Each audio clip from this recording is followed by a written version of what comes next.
నమస్తే. తెలుగు రాష్ట్రాల్లో political fire ఓ రేంజ్లో రాజుకుంటోంది. ఏపీలో నేతలు విమర్శల డోసు పెంచుతుండగా తెలంగాణలో ప్రత్యర్థులపై తమదైన స్టైల్లో పంచులు విసురుతున్నారు టీ లీడర్స్. రెండు తెలుగు రాష్ట్రాల్లో లీడర్ల మాటల తూటాలు నిప్పులు రాజేస్తున్నాయి. సినిమాలను మించిన నాయకుల డైలాగులను ఇప్పుడు పొలిటికల్ ఫైర్లో చూద్దాం.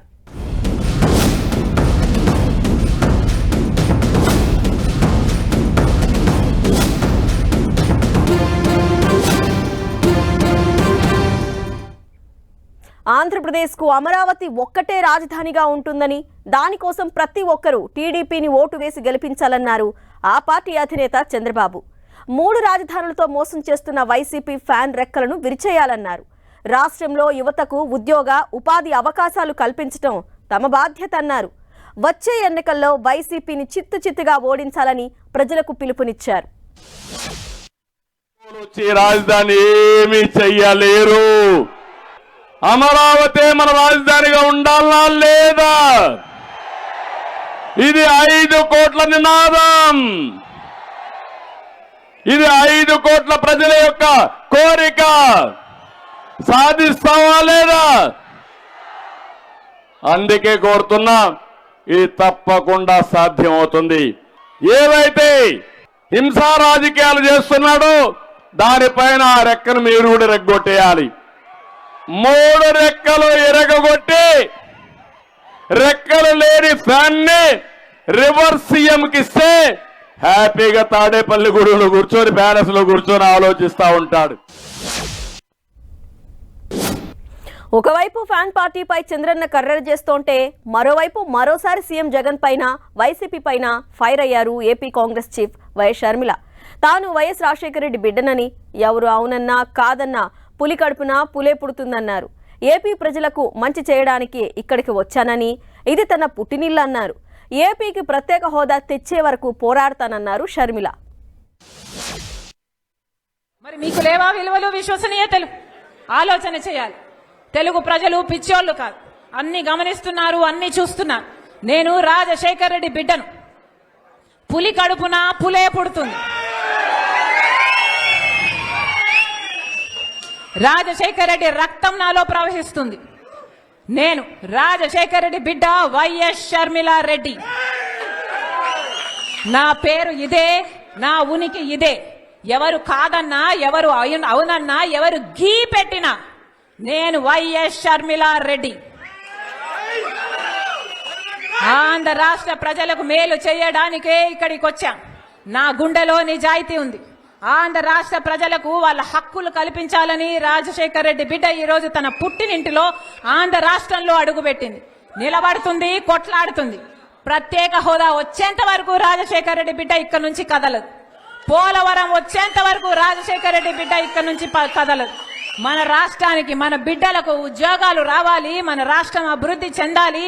అంతవరకు రాజశేఖర రెడ్డి బిడ్డ తన పుట్టింటి నుంచి కదలదు. ఓవైపు కాంగ్రెస్, టీడీపీలు వైసీపీపై ఫుల్ ఫైర్ అవుతుంటే మరోవైపు చంద్రబాబును టార్గెట్ చేశారు ఏపీ మంత్రి చెల్లిబోయిన వేణుగోపాల్. సామాజిక న్యాయం అనే మాటకు చంద్రబాబుకు అర్థమే తెలియదన్నారు. ప్రజలను బానిసలుగా చూడాలనేది చంద్రబాబు తత్వమని, ఆయన పెత్తందారుల చేతుల్లో కీలు బొమ్మ అని విమర్శించారు. చంద్రబాబు దగ్గరే సైకో లక్షణాలు కనిపిస్తున్నాయన్నారు. సామాజిక న్యాయం అన్న పదానికి నీకు అర్థమే తెలియదు. ఈ రాష్ట్రంలో ఎన్ని కులాలు ఉన్నాయి? ఆ కులాల జీవన స్థితి ఎలా ఉంది? ఆ కులాల్లో జీవించే వారి యొక్క విద్యా విధానం, లేదా వారికి అందుతున్న విద్య పట్ల ఎప్పుడైనా ఆలోచించావా? నువ్వు 94లో ముఖ్యమంత్రివి, 97లో ఐటీ అభివృద్ధి చెందింది. 2007 వరకు ఫీజు రియంబర్స్మెంట్ లేక బీసీ విద్యార్థులు చదువుకి దూరంగా ఉంటే విజనరీయా నువ్వు? ప్రజలను బానిసలుగా చూడాలని నీ తత్వం, ప్రజలను ఎప్పుడూ కూడా బానిసలుగా చూడాలని నీ తత్వం, పెత్తందారుల యొక్క చేతిలో నువ్వు కీలు బొమ్మ. మంత్రి వేణుగోపాల్ టీడీపీని టార్గెట్ చేస్తే మాజీ మంత్రి కొల్లు రవీంద్ర వైసీపీ అధినేతపై ఆగ్రహం వ్యక్తం చేశారు. బీసీ వర్గాలను అనగదొక్కిన వైఎస్ జగన్ వారిని తనవారు అనడం అన్యాయం అన్నారు. నియంతృత్వ ప్రభుత్వాన్ని గద్దెదించేందుకు ప్రజలు సిద్ధంగా ఉన్నారని, వైసీపీని ఓడించేందుకు తొలి ఓటు బీసీలదే అవుతుందన్నారు. అలా బ్రతుకుతా ఉంటే ఈ దాడులు ఏంది ముఖ్యమంత్రి గారు? ఇంత దారుణాతి దారుణంగా బీసీలను అణిచేస్తూ బీసీలను అనగదొక్కుతూ ఇవాళ నువ్వు కళ్ళబొల్లి మాటలు చెప్తా ఉన్నావు. ఈరోజు కులగణన అంటా ఉన్నావు. 5 సంవత్సరాలు నిద్రపోయావు, బీసీలను అనగదొక్కావు. ఇవాళ కొత్తగా కులగణన పేరుతో మళ్ళీ బీసీలని వాడుకోవాలని చూస్తా ఉన్నాడు ఈ ముఖ్యమంత్రి జగన్మోహన్ రెడ్డి. కులగణన చేసే విధానం ఇదేనా? కులగణన అనేది దానికి ఒక చట్టబద్ధత ఉంటుంది, దానికి ఒక కమిషన్ ఉంటుంది, దాన్ని ఒక సక్రమంగా కొంతమందిని అపాయింట్ చేసి ట్రైన్ చేసి వాళ్ళ ద్వారా తీసుకోవాల్సినటువంటి ఇన్ఫర్మేషన్ని మీ వాలంటీర్ల ద్వారా తీసుకుని వేలిముద్రలు వేయించుకుని ఆ డేటా అంతా మీ దగ్గర పెట్టుకుని రేపు భయపెట్టి ఎన్నికల్లో గెలవాలని చూస్తా ఉన్నామేమో. అది జరగదు జగన్. ఇక మరో టీడీపీ నేత సోమిరెడ్డి ఏపీ మంత్రి కాకాణిపై ఫుల్ ఫైర్ అయ్యారు. వ్యవసాయాన్ని నాశనం చేస్తోన్న మంత్రి కాకాణి చర్చలకు రావాలంటూ చంద్రబాబుకు సవాల్ చేయటం సిగ్గుచేటన్నారు. నకిలీ మద్యం, నకిలీ పత్రాల కేసుల్లో కాకాణి జైలుకెళ్లడం ఖాయమన్నారు. ప్రాతిపదికన ఇండియాలో ఫాస్ట్ సిగ్గుండాలి కదా. జాతీయ సగటు అప్పు 74,500 రైతు తల మీద ఉంటే ఇక్కడ 2,45,000 రైతు తల మీద అప్పు, సగటు అప్పు. సిగ్గుండబడలే? ఏంది నువ్వు సంపాదించింది రైతులకి ఉరగబెట్టింది ఏంది చెప్పు, ఒక్కటి చెప్పు. ఒక పట్టేలేనోడు నువ్వు వ్యవసాయ మంత్రివా? ఒక పట్ట తడిచిపోయేదా దాన్ని కప్పెట్టుకునే పట్ట, ఒక స్ప్రేయర్, ఒక నాగేలు, ఒక రోటివేటర్, ఒక కల్టివేటర్ ఈ లేనోడు నువ్వు ఒక మంత్రివా? మాట్లాడేటప్పుడు అర్హత ఉండాలి. చంద్రబాబు కాళ్ళు పట్టుకున్నాడు, చంద్రబాబుని సవాల్ చేస్తావా నువ్వు? నాతో చర్చకి రానే సిగ్గు. ఒకవైపు టీడీపీ, వైసీపీ మధ్య మాటల యుద్ధం కొనసాగుతుంటే మరోవైపు రాష్ట్ర ప్రజలు మార్పు కోరుకుంటున్నారన్నారు ఏపీ బీజేపీ చీఫ్ పురంధేశ్వరి. సంక్షేమం పోరుతో వైసీపీ సర్కారు ఓటు రాజకీయాలు నడుపుతోందని విమర్శించారు. తావలేకుండా మరి ప్రజా సంక్షేమం పేరుతోటి కేవలం ఓటు రాజకీయాలు చేస్తున్నటువంటి నేపథ్యంలో ప్రజలందరూ కూడా మార్పు కావాలి, ఖచ్చితంగా ఆంధ్ర రాష్ట్రాన్ని అభివృద్ధి పదంలో నడిపించుకు వెళ్ళగల నాయకత్వాన్ని ఆశీర్వదించాలి అని చెప్పి వారందరూ కూడా ఎదురు చూస్తున్నటువంటి నేపథ్యంలో భారతీయ జనతా పార్టీ దేశానికి ఏ రకంగా గడిచిన 10 సంవత్సరాలుగా ఒక్క అవినీతి మార్గం లేకుండా, కుటుంబ నేపథ్యం కలిగినటువంటి రాజకీయం చేయకుండా ఒక అభివృద్ధికి పెద్దపీట వేస్తూ స్వచ్ఛమైన పరిపాలన ఏ రకంగా దేశానికి అందించిందో ప్రజలందరూ. ఇక ఏపీ మంత్రి బొత్స సత్యనారాయణ కీలక వ్యాఖ్యలు చేశారు. ఏనాడైనా తాను కానీ తమ పార్టీ నాయకులు కానీ తప్పు చేశామని భావిస్తే ప్రజలు తమకు ఓటు వేయొద్దన్నారు. ఏ తప్పు చేయకుండా నిజాయితీతో రాజకీయాలు చేసేమన్న ధైర్యం తమకుందన్నారు. అందుకే తాను 3 సార్లు ఎమ్మెల్యేగా, 1 సారి ఎంపీగా, పలుసార్లు తమ కుటుంబ సభ్యులు ఎంపీగా గెలిచారన్నారు. 4వసారి మళ్లీ ప్రజల ముందుకు వస్తున్నానని, తనను భారీ మెజారిటీతో గెలిపించాలని ఆయన కోరారు. నన్ను 3 సార్లు ఎమ్మెల్యే గెలిపించారు, రేపు మళ్ళీ 4వసారి ఎన్నికలు రాబోతున్నాయి. ఆలోచన చేయండి. 1 సారి ఎంపీగా గెలిపించారు, 2 సార్లు ఝాన్సీని ఎంపీగా గెలిపించారు, మరి పెద్దబాబుని మొన్న ఎంపీగా గెలిపించారు. మీ అందరూ కూడా ఏనాడైనా సరే ఇక్కడ కూర్చున్న ఎంపీలు కానీ, జడ్పీటీలు కానీ, లేదు సర్పంచులు కానీ, లేదు పెద్దలు కానీ, లేదు జిల్లా చైర్మన్లు కానీ, ఎంపీ గారు కానీ, ఎవరైనా సరే మీ దగ్గర కానీ ఏదైతే తప్పు చేసామంటే మీరు మాకు ఓటు వేయద్దు. మీరు మళ్ళీ మమ్మల్ని ఆదరించొద్దు, మమ్మల్ని చేయండి, మాకు అక్కర్లే. ఎందుకు చెప్తానంటే ధైర్యంతో, మా ధైర్యంతో ఆ కార్యక్రమాన్ని చేయలేదని మేము నిజాయితీగా రాజకీయాలు చేసామనే ఒక ఆలోచన. నేనే కాదు, మా పెద్దలు కూడా అలాంటి రాజకీయాలు కాబట్టి దయచేసి ఆలోచించాలని కోరుతున్నాను. ఏదో వచ్చేసి ఒకదమ్ముడు చెప్పేసి అది అసహ్యంగా చిన్న పెద్ద లేకుండా వాళ్ళు నోటుకొచ్చిన మాటలు మాట్లాడుతూ వెళ్ళిపోతుంటే ఇది సమంజసమా? ఇక వైసీపీ ఎమ్మెల్యే సింహాద్రి రమేష్ తన బాస్ మాటే తన మాట అన్నారు. సీఎం జగన్ గీత గీస్తే ఆ గీత దాటనని, ఆయన ఎక్కడ పోటీ చేయమంటే అక్కడ పోటీ చేస్తానన్నారు. అది ఎంపీ సీట్ అయినా ఎమ్మెల్యే సీట్ అయినా పర్వాలేదన్నారు. చివరి వరకు తన ప్రయాణం జగన్ వెంటే ఉంటుందని సింహాద్రి రమేష్ వెల్లడించారు.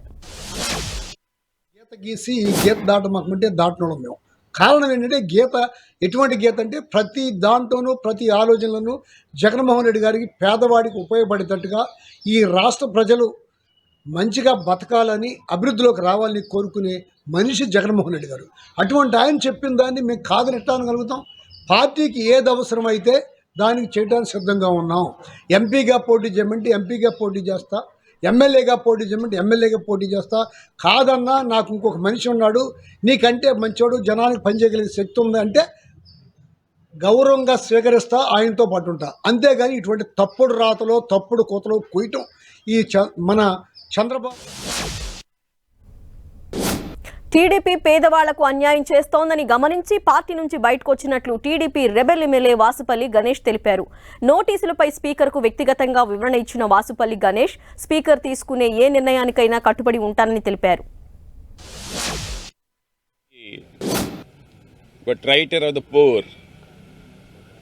పేదవాళ్ళకి అన్యాయం చేస్తూ ఉంది అన్నది ముఖ్యంగా గమనించిన పిదప పార్టీకి దూరంగా ఉండడం జరిగింది.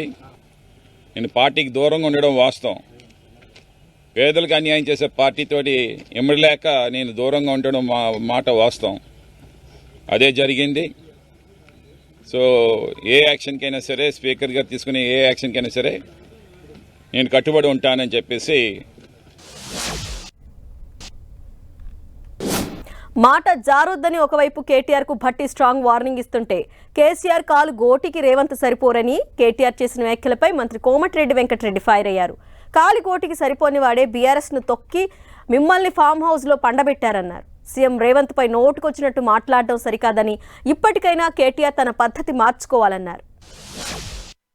రేవంత్ గారా నేను మట్టి పెట్టి ఫామ్ హౌస్ లో పండబెట్టిన రేవంత్ రెడ్డి అది మర్చిపోయినా కేటీఆర్? నీ భాష ఏంది? ఒక ముఖ్యమంత్రిని పట్టుకొని కేసీఆర్ కాలి గోటిగా. కేసీఆర్ చరిత్ర ఏంది, రేవంత్ రెడ్డి చరిత్ర ఏంది, నీ చరిత్ర ఏంది? మేము 3 సార్లు ఎమ్మెల్యేగా వచ్చి ఉద్యోగంలో ఉంటే నువ్వు అమెరికాలో నౌకరు చేసుకుంటే చిన్నగా వాళ్ళ దగ్గర వీళ్ళ దగ్గర బతుకుతున్నావు. ఏదో మీ నాయన పేరు చెప్పి దొంగ మాటలు చెప్పి ఎమ్మెల్యే అయినావు. రేవంత్ రెడ్డి గారు జడ్పీటీసీగా ఇండిపెండెంట్ గెలిచిండు, ఎమ్మెల్సీకి ఇండిపెండెంట్ గెలిచిండు, ఒకసారి 2 సార్లు టీడీపీలో ఎమ్మెల్యే గెలిచిండు, కాంగ్రెస్ లో ఎంపీ అయ్యిండు. 10 ఏళ్ళు 6 లక్షల కోట్లు అప్పు చేసి ఒక్కసారైనా మూసి గురించి మాట్లాడినా మీ నాయన నువ్వు ఎంతసేపు తినుడే, గుట్టలు కనబడితే తినుడే, కాళేశ్వరం తినుడే, కట్ట బ్యారేజీలు కూలిపోవడే, నీ కాలి కోటికి సరిపోడా? నువ్వు రేవంత్ రెడ్డి చిటికెళ్ళ వేడికి కూడా సరిపోవు. నువ్వు రేవంత్ కేటీఆర్ జాగ్రత్త కూర్చొని మాట్లాడాలి. ఒక ముఖ్యమంత్రి పదవిలో ఉన్నప్పుడు ఆ పదవిని గౌరవించాలి. మీ ఎప్పుడు కూడా కేసీఆర్ని దొంగ లంగా తింటున్నాం అన్నం తప్ప మా కాలి కోటి సరిపోయిన అనలే.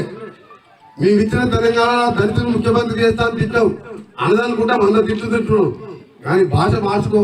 నీ అహంకారంతోనే నల్గొండ జిల్లాలో పొరపాటు గ్రహపాటు ఒక దరిద్రం సూర్యాపేటలో 3000తో ఓడిపోయాను. ఇక తమ మంత్రులకు సపోర్ట్ గా మాట్లాడారు ప్రభుత్వ విప్ ఆది శ్రీనివాస్. కేటీఆర్ ప్రెస్టేషన్ మూడ్లోకి వెళ్లి ఇష్టానుసారం మాట్లాడుతున్నారని, వెంటనే ఆయన తన వైఖరిని మార్చుకోవాలని హెచ్చరించారు. తెలంగాణ సెంటిమెంట్తో 2 సార్లు అధికారంలోకి వచ్చి వేల కోట్లు దండుకున్నారని ఆరోపించారు. టీఆర్ఎస్ పేరును బీఆర్ఎస్గా మార్చుకున్నప్పుడే ఆ పార్టీకి తెలంగాణతో పేగు బంధం తెగిపోయిందన్నారు. ఎలుకల చిన్న పిల్లి తీర్థయాత్రలకు బయలుదేరినట్టుగా కేటీఆర్ ఏం మాట్లాడుతుండో కూడా మధ్యలేని మాటలు. ఫ్రస్ట్రేషన్లో ఉన్నాడు. ఈరోజు ప్రభుత్వం కోల్పోతామని అనుకోకపోతే ఉదయం లేస్తే పోలీస్ సారులు కనిపిస్తలే, ప్రజలు కనిపిస్తలేరు, కార్యకర్తలు కనిపిస్తలేదు. మీరు ఒక ఫ్రస్ట్రేషన్ మూడ్లోకి వెళ్ళిపోయి తన ఇష్టానురీతం మాట్లాడుతున్నటువంటి మాటలు మానుకోమని హెచ్చరిస్తున్నారు. ఇంకా నీ మాటలు వినడానికి తెలంగాణ సమాజం సిద్ధంగా లేదు. తెలంగాణ ప్రజల యొక్క సెంటిమెంట్ను రంగరించుకొని టీఆర్ఎస్ పార్టీని పెట్టి ఉద్యమకారుడిగా 2 సార్లు అధికారంలోకి వచ్చి వేల కోట్ల రూపాయలు దండుకొని. బీఆర్ఎస్ నేతలు సీఎం రేవంత్ రెడ్డిపై చేసిన వ్యాఖ్యలకు ఢిల్లీలో తెలంగాణ ప్రభుత్వ ప్రత్యేక ప్రతినిధి మల్లు రవి కౌంటర్ ఇచ్చారు. సీఎం రేవంత్ రెడ్డిని 4 కోట్ల మంది తెలంగాణ ప్రజలు ఎన్నుకున్నారని, అటువంటి సీఎంని కాలి గోటికి సరిపోరు అనడం యావత్ తెలంగాణ ప్రజలను అవమానించడమే అని మల్లు రవి ఎద్దేవా చేశారు. సీఎంపై మాట్లాడిన మాటలను తాము ఖండిస్తున్నామని మల్లు రవి తెలిపారు. ఎన్నికల్లో రేవంత్ రెడ్డి గారిని ముఖ్యమంత్రిగా ప్రజలు ఎన్నుకున్న తర్వాత రాజ్యాంగం ప్రకారం ఆయన ముఖ్యమంత్రి అయ్యారు. మరి 4 కోట్ల మంది ప్రజలకి ముఖ్యమంత్రిగా ఉన్నటువంటి వ్యక్తి కేసీఆర్ కాలు గోటికి సరిపోడనే దాన్ని తెలంగాణలో ఉన్న 4 కోట్ల మంది ప్రజల్ని అవమానించినట్టుగా నేను భావిస్తున్నాను. ఇది చాలా తప్పు. ఒక పక్కన ఈయన, ఇంకో పక్కన హరీష్ రావు గారు. ఆయన వల్లనే రేవంత్ రెడ్డి గారు కేసీఆర్ కేటీఆర్ పై కాంగ్రెస్ నేతలు అగ్గి మీద గుగ్గిలం అవుతుంటే మరోవైపు బండి సంజయ్ కూడా బీఆర్ఎస్ పై ఘాటు విమర్శలు చేశారు. కేటీఆర్ మాటలను బీఆర్ఎస్ లో ఎవరూ పట్టించుకోవటం లేదని, వారిని గెలిపిస్తే సాధించింది ఏమిటన్నారు. వచ్చే పార్లమెంటు ఎన్నికల్లో బీజేపీ 10 స్థానాల్లో గెలుస్తుందన్నారు. వ్యాప్తంగా జరిగే ఎన్నికలు ఇవి, ఒక రాష్ట్రానికి సంబంధించిన ఎన్నికలు కావు. మరి త్వరగానే ఎంపీ అభ్యర్థులను ప్రకటిస్తారని చెప్పి మేము భావిస్తున్నాం. ప్రకటించాలని కూడా కేంద్ర నాయకత్వాన్ని కోరుతాం. దేశానికి భవిష్యత్తు ఏంది, రాబోయే రోజు తెలంగాణకి భవిష్యత్తు ఏంది, కేంద్రంలో ఏ ప్రభుత్వం ఏర్పడబోతున్నది, కేంద్రంలో భారతీయ జనతా పార్టీ ప్రభుత్వం ఏర్పడుతున్నది వాస్తవము. 400 సీట్లకు పైగా మేము గెలవబోతున్నాం. ఎన్డీఏ 350 సీట్ల పైగా ఓన్లీ బీజేపీ గెలవబోతున్నది. నిన్న బీహార్లో చూసిర్రు, ఐఎన్డీఏ అనేది కుక్కలు చింపిన విస్తలగా తయారవుతున్నది. అది నాయకులని నావలగా తయారైంది ఐఎన్డీఏకు. కాబట్టి వాళ్ళు తూర్పు వాళ్ళు పడమడికి పోతున్నారు. స్ట్రేట్గా మంచి దేశం గురించి ఆలోచన అందరూ కూడా ఎన్డీఏలో చేరుతున్నారు. కాబట్టి కేంద్రం నిలుస్తూనే తెలంగాణ రాష్ట్రం అభివృద్ధి చెందుతుంది. కాబట్టి కేంద్రంలో ఏర్పడేది భారతీయ జనతా పార్టీ ప్రభుత్వం. ఇక్కడ భారతీయ జనతా పార్టీలో చేరి భారతీయ జనతా పార్టీ పార్లమెంట్ సభ్యులను గెలిపిస్తే ఇంకా ఎక్కువ అభివృద్ధి వస్తుంది. కాంగ్రెస్ సీనియర్ నేత విహెచ్ బీజేపీపై ఫైర్ అయ్యారు. పార్లమెంటు ఎన్నికలు వస్తున్నాయని బీసీ నినాదం అందుకున్నారని విమర్శించారు. గత 10 ఏళ్లలో కేంద్ర ప్రభుత్వం బీసీలకు ఏం చేశారో చెప్పాలన్నారు. బీజేపీ అధికారంలోకి వచ్చిన రాష్ట్రాల్లో ఎందుకు కుల గణన చేయటం లేదని ప్రశ్నించారు. ఇవాళ ఎవరు చూడు బీసీ బీసీ అంటున్నారు. ఎందుకు? రాహుల్ గాంధీ అన్న తర్వాత అందరికి ఆలోచన వచ్చింది. అది నరేంద్ర మోడీకి, కానీ నరేంద్ర మోడీని కూడా కలిశాను నేను. ఒక్కసారి కాదు 3 సార్లు కలిసా. మాకు ఓబీసీల గురించి కులగన జరగాలని చెప్పా, సెపరేట్ డిపార్ట్మెంట్ పెట్టాలని చెప్పి మంత్రి పెట్టమని చెప్పిన. ఇవన్నీ మీరు చెయ్యకుండా ఇవాళ ఎన్నికల ముందు పోయకుండా మధ్యప్రదేశ్లో పోయి విహెచ్ కేంద్రంపై ఫైర్ అవుతుంటే మరోవైపు కాంగ్రెస్ అగ్రనేతపై విమర్శలకు పదును పెంచారు బీజేపీ నేత మురళీధర్ రావు. రాహుల్ది జోడో న్యాయయాత్ర కాదు, తోడో యాత్ర అన్నారు. INDIA కూటమి రోజురోజుకి బలహీనపడుతుందని, ఢిల్లీ, యూపీ, బీహార్, వెస్ట్ బెంగాల్లో రాష్ట్రాల్లో ఆ కూటమి ఫెయిల్ అయిందన్నారు. భారత్ జోడో న్యాయ యాత్ర ఏదైతే పేరు ఉందో మేము మొదటి నుంచి చెప్తున్నాం, ఇది భారత్ జోడో కాదు, ఇది భారత్ తోడో. అన్యాయ యాత్ర. రాహుల్ గాంధీ నాయకత్వంలో అడుగు ముందుకేస్తున్న కొద్దీ ఇండీ అలయన్స్ ఏదైతే ఉందో అది బహిరంగంగా ఇప్పటి వరకు ఒక సభ నిర్వహించలే, రాజకీయంగా ఇప్పటి వరకు ఒక సామూహిక కార్యక్రమాన్ని వాళ్ళు మాట్లాడలేదు. గత కొన్ని మాసాలుగా మేమే ప్రత్యామ్నాయము అని స్క్రీన్ ప్లే డైరెక్టర్. మాజీ మంత్రి కేటీఆర్, టీజేఎస్ అధ్యక్షుడు కోదండరాం మధ్య మాటలు తూటాలు పేలాయి. పార్టీ అధ్యక్షుడైన కోదండరాంకు ఎమ్మెల్సీ ఎలా ఇచ్చారని కేటీఆర్ ప్రశ్నించారు. తామిద్దరి పేర్లు తీర్మానం చేసి పంపితే గవర్నర్ తిరస్కరించారని, కాంగ్రెస్ ఇచ్చిన పేర్లను గవర్నర్ ఆమోదించారని అన్నారు. దీనిపై స్పందించిన కోదండరాం ఎవరు ప్రజాసేవ చేశారనేది ప్రజలకు తెలుసని చెప్పారు. మనం 4 నెలల కిందట కేబినెట్లో తీర్మానం చేసి మన ప్రభుత్వం ఉన్నప్పుడు గవర్నర్ గారికి పంపించినాం. మా గవర్నర్ గారు 2 మంచి వ్యక్తులను ప్రతిపాదిస్తున్నాం, మీ కోటాలో ఎమ్మెల్సీ చేయమని రిక్వెస్ట్ చేసినాం. ఆమె ఏమని రిజెక్ట్ చేసింది తెలుసా? రిజెక్ట్ చేసింది. ఏమని? వీళ్ళిద్దరికి రాజకీయ నేపథ్యం ఉన్నది, రాజకీయ సంబంధం ఉన్నది కాబట్టి నేను ఇద్దరిని తిరస్కరిస్తున్నా అని పంపించింది. మరి నిన్న కోదండరాం గారు ఒక రాజకీయ పార్టీ అధ్యక్షుడు, ఆయన రాజకీయ పార్టీ కార్యకర్త కాదు, నాయకుడు కాదు, తెలంగాణ జనసమితి అనే రాజకీయ పార్టీ అధ్యక్షుడు. ఆయన పేరు పంపంగానే రేవంత్ రెడ్డి గారు గవర్నర్ గారు కళ్ళు మూసుకొని సంతకం. మరి ఎవరితో కలిసినారు? ఒక మాట నేను చెప్పదలుచుకున్నది ఏంటంటే, ఒక రకంగా రాజ్యాంగపరంగా సామాజిక సేవ చేసిన వాళ్లకు ఒక అవకాశం అయితే ఉంటుంది. దాని ప్రకారము ఒక సుదీర్ఘ కాలం పాటు నేను తెలంగాణ ఉద్యమమే కాదు అంతకుముందు కూడా అనేక రకాలైనటువంటి కార్యక్రమాల్లో పాల్గొని ఉన్న సంగతి మొత్తం ప్రపంచానికే తెలుసు. ఇక ఈ నేపథ్యంలో దీన్ని పదే పదే వివాదగ్రస్తం చేయటం అనేది మాత్రం సమంజసం కాదు. ఇవాళ మేము చెప్పేది ఒకటే ఏంటంటే ఇక అన్ని విషయాలు ప్రజల ముందున్నాయి, ప్రజలే ఆలోచించుకొని వారు ఈ విషయంపై ఒక అవగాహన ఏర్పరచుకోవాలి.